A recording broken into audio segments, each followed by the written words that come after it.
qui maîtrise les abysses de la bonne gouvernance. Satatou Sédhiou, Serekunda, Ziguinchor, Yankhoba Diémé est là, Narak Ndakaaru, Yankhoba Diémé est là, Louga ak Linguère, Yankhoba Diémé est là. Ñun diyee ñun ñoo ko am tey, ñun kese, ñun kott, ñun dong, ñun rek.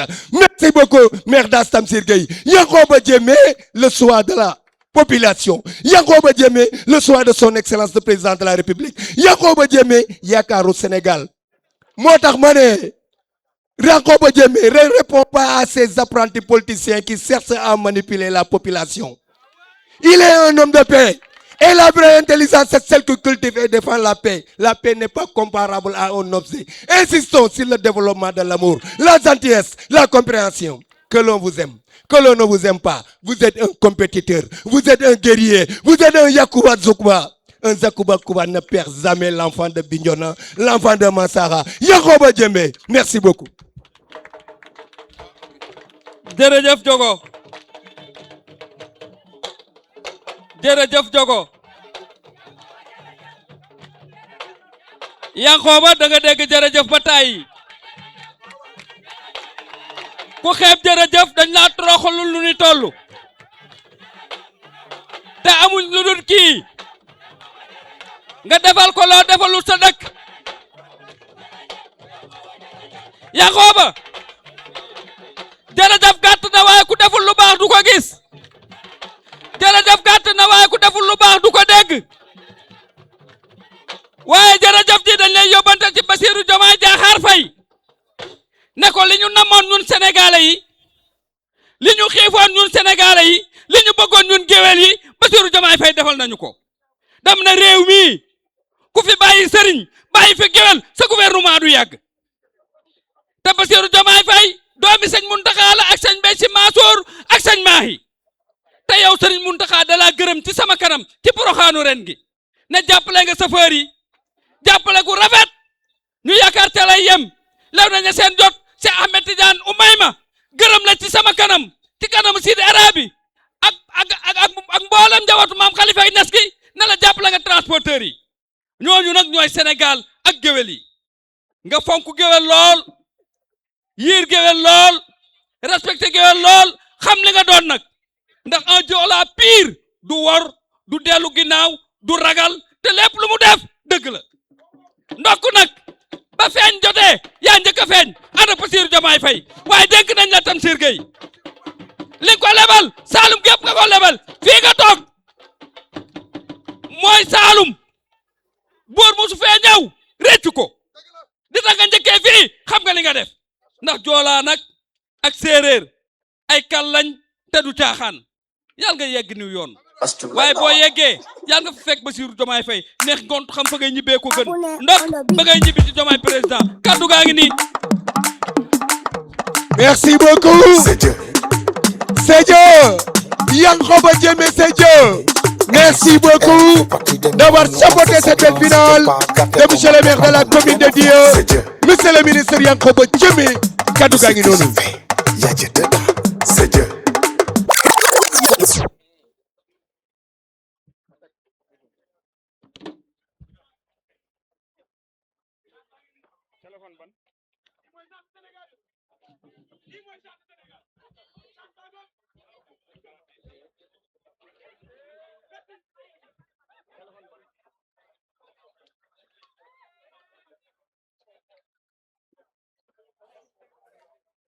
wa ana wa ASC Ñambodo Jokkul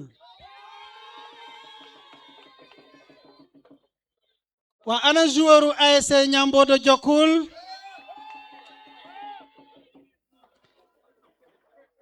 ana wa ASC Deggo de Dia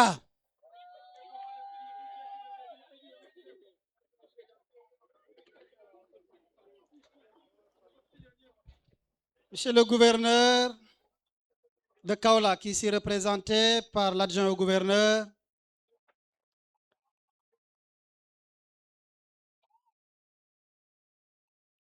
Monsieur le maire de la commune de Dia, ma beral ko ci protocole bi te li tax dinaa ci ñëwaat.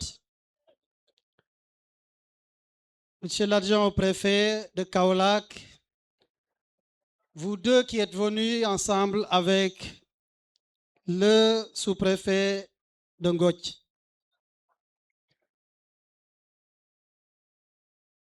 Monsieur le colonel commandant la zone numéro 3. Monsieur le colonel commandant la légion de gendarmerie de Kaolack. Monsieur le sous-préfet que j'ai déjà cité, monsieur le directeur du COUD, monsieur le directeur de l'ANEC.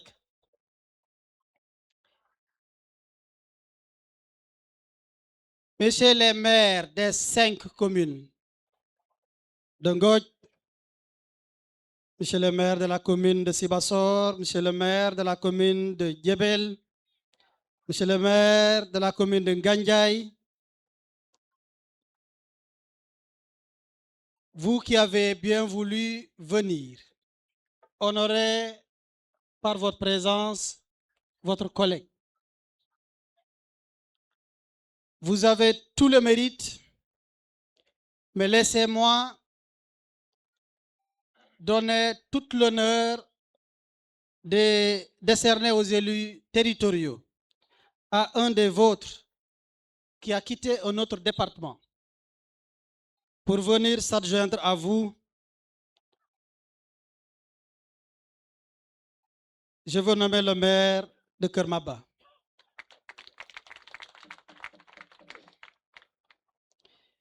Monsieur le maire de Tchombi, qui est également ici, cette activité est organisée par un des vôtres. Votre présence en dit long sur la nécessité de vous tous de faire et d'agir ensemble. Monsieur le chef de village de Dia, je ne vous ai pas oublié. Monsieur le président de l'ORCAN et de l'ODECAR. Monsieur le président de la zone numéro 6. Monsieur le président du conseil consultatif de la jeunesse dont j'ai écouté le discours. Le moment pour moi est venu de saluer les responsables politiques ici présents.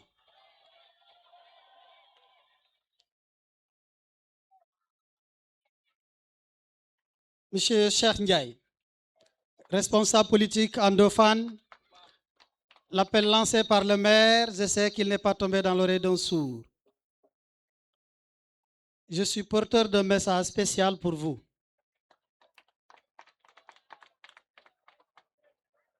Monsieur Sabassi Mboub et Ibrahim Ndiaye, tous les deux venus au nom de Awale.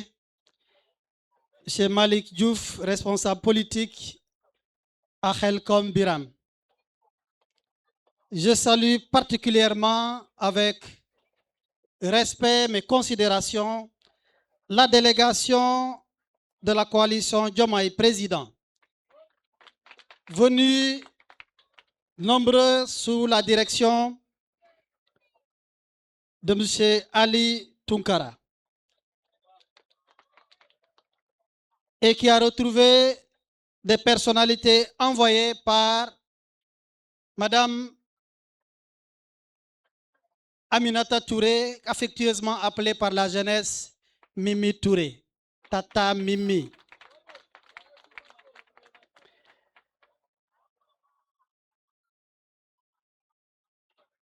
Mesdames et messieurs, chers animateurs des ASC, avec l'ensemble de le staff, y compris les porteurs de Tchumbukai, puisque j'en ai vu ici, mais saluer particulièrement les communicateurs traditionnels. mbir mi du ci ngeen bokk mbir mi kay su ngeen ci bokkul du neex mbaa mu yàqu ndax suñu culture la bokk te li ngeen di defar ci suuf kenn du ko xam bari na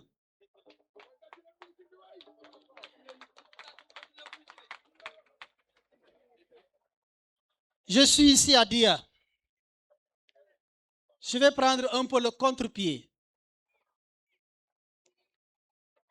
Nous ne sommes pas à un événement politique. Nous sommes à un événement institutionnel organisé par la mairie de Dia pour la jeunesse de Dia, toutes couleurs confondues. Avec les ressources de Dia dans le stade de Dia, destiné à toute catégorie, hommes et femmes de tous les partis politiques. Maintenant, le maire est le maire de Dia. Tout maire est un homme politique. Et il ne faut pas qu'on pense que parler de politique dans un stade paraît anormal. Il faut simplement savoir que chaque chose doit se dire à son endroit. Parce qu'avant tout, la politique, c'est la politique de développement. Et n'eût été la politique de développement, vous n'aurez pas élu un maire à qui vous confiez votre destin et qui, élu en 2022, engage pour la première fois de façon très rapide un marché public, pose la première pierre en fin 2022, réceptionne et vous livre un stade en 2023. Mesdames, Messieurs, je passe par là pour vous dire et vous parler un peu de Tamsir Gueye.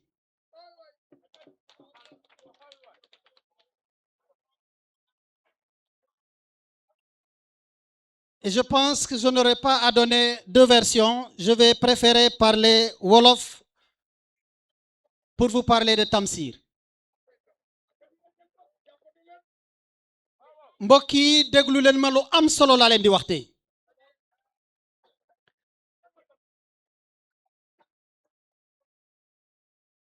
dañoo fal président Diomaye mu tabb ma ministre du travail,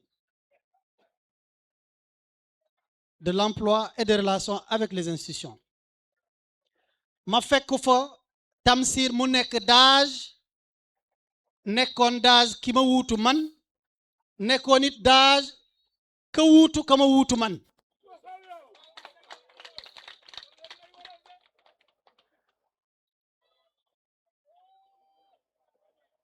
président Diomaye jox ñu ndigal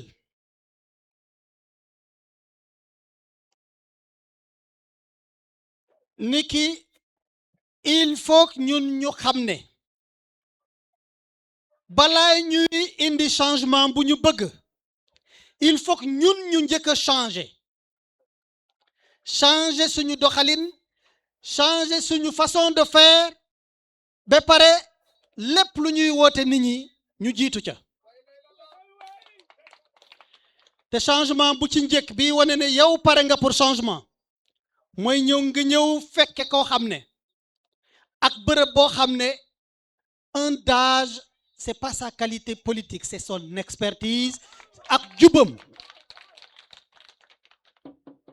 mu lancé jubal jubanti muy premier baromètre pour nga tabb DAGE ci ko bëgg dëggantaan. li ma njëkk a def mooy dama dem xool le rapport Covid-19 ndax Tamsir loolu fekkewoon na mu nekkoon DAGE, mu dugaloon fi DAGE yu bëri. dem leen xool ci rapport ba seen tur doom du ngeen ko fa fekk.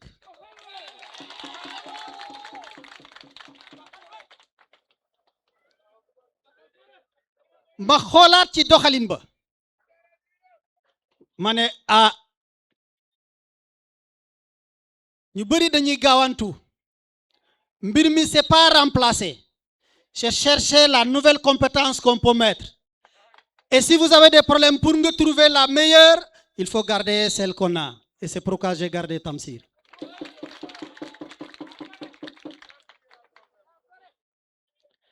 adina dox ba ma génn fa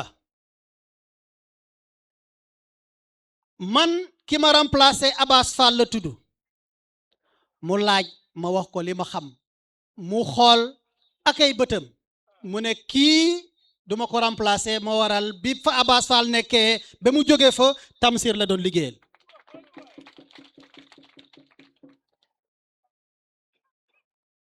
kon nag Tamsir jamono bi ma la maintenir lu ne laa dégg waaye man dama considérer la pression c'est pour les ballons et les pneus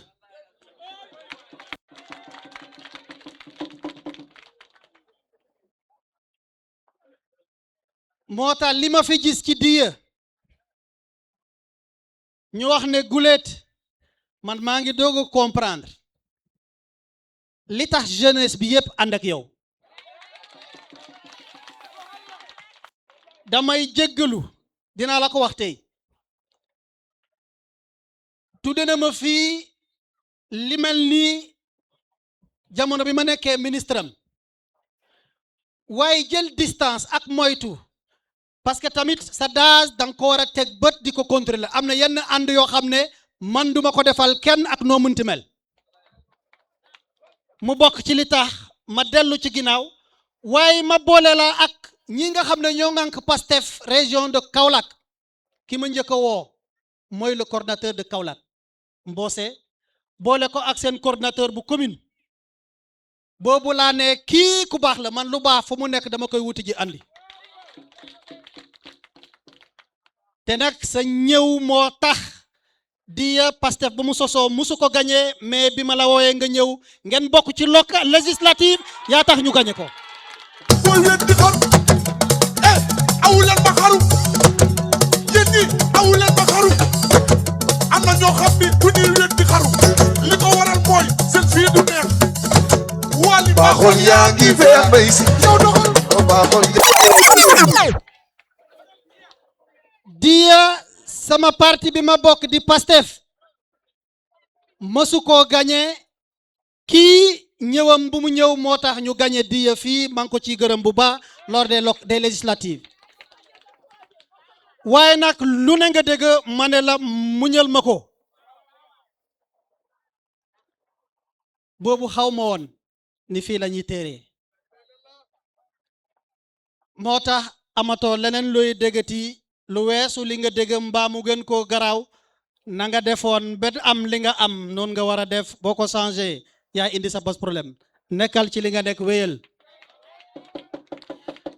mbokk yi lii seede la ma war koo jox wax ko fii pour Tamsir votre maire waaye su ma ñëwee ba fii jégle leen sama sortie bu mel nii waa Kaolack dama leen di wax ne président de la république def leen sas président de la république sas na leen parce que man fii ma nekk nii Kaolack defe naa ci région Sénégal yépp bu ngeen ëppalewul ministre kenn benn région ëppalewu leen ministre te yéen nag xaw ma ndax xam ngeen ko yéen waa arrondissement Ngothie mbaa xam ngeen ne le ministre Moussa Sarr fii la cosaano fii la dëkk ma wax leen ne leen Moussa Sarr nee ne ma nuyu leen man ak moom ñoo waroon ànd ci fii barki démb rek lañu waxtaan ma waroon ñëw ak soxna Ami Mara waaye Moussa Sarr ne ma wax ko waa Gambul mi nga xam ne foofu la cosaanoo Gambul Congu mi nga xam ne soo meeree waa Combi arrondissement bu Ngothie bii nee na ma wax leen man maa ko jiitu ci yoon bi waaye mu ngi ñëw seet si leen ndax dafa yitte woon fan yi yépp xam ngeen ne saa yu mu yeewoo dem assemblée te ña defoon lañu defoon ca assemblée bañ ko defee ba pare mu wax leen lam leen wax dégguñu ñu yóbbu ko fañ ko yóbbu moom ci boppam solaat mbubbu avocat am seen doom de moo jël yoon wu ko président wax na mu ko waxee ci ndigal yu mu ko jox mu dem ba ka war a wax ka war a atte ka atte wax na ka yor dëgg. Président de la République sas na leen yéen waa Kaolack sas na leen yéen waa Diya waaye kii ngeen jël teg ko sama loxo ngeen ne ma yóbbul ko président de la République di ngeen xam ne am na ku nga xam ne ku mën a yónni am na ku mën a yóbbu nit jëbbal ko njiitu réew.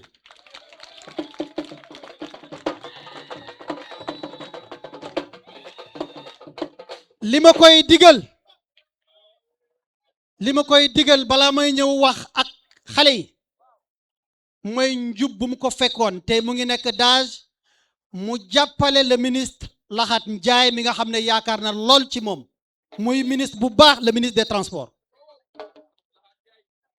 pression doomu Diya bu mu ko yóbbu ba mu dugg ci lu mu musta dugg mu ràññ lool yorin bu muy yor la nekk ci ministère ak li nga xam ne moom mooy engagement politique na mu ko daan defee.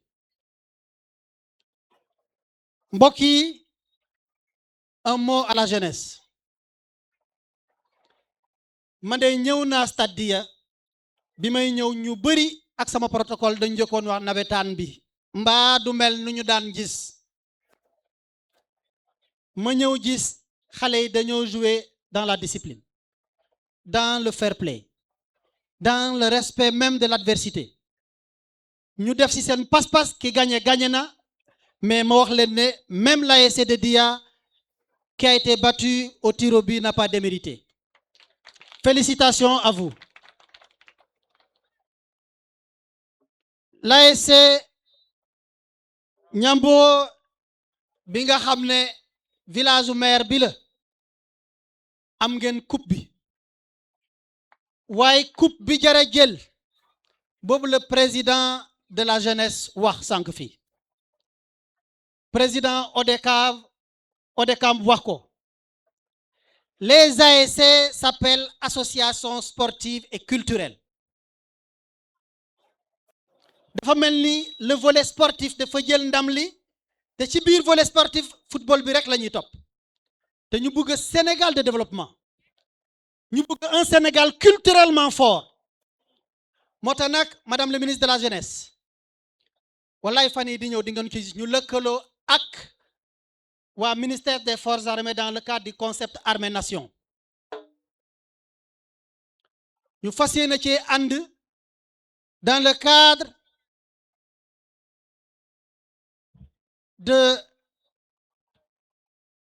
du mouvement civique national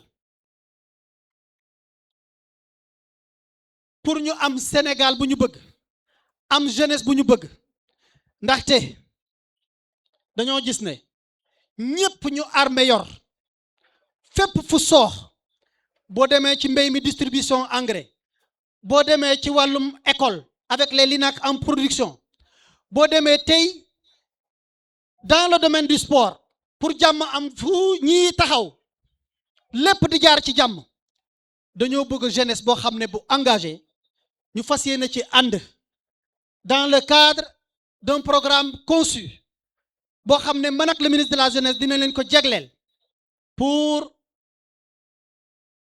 que la jeunesse soit celle qu'il nous faut pour ce pays.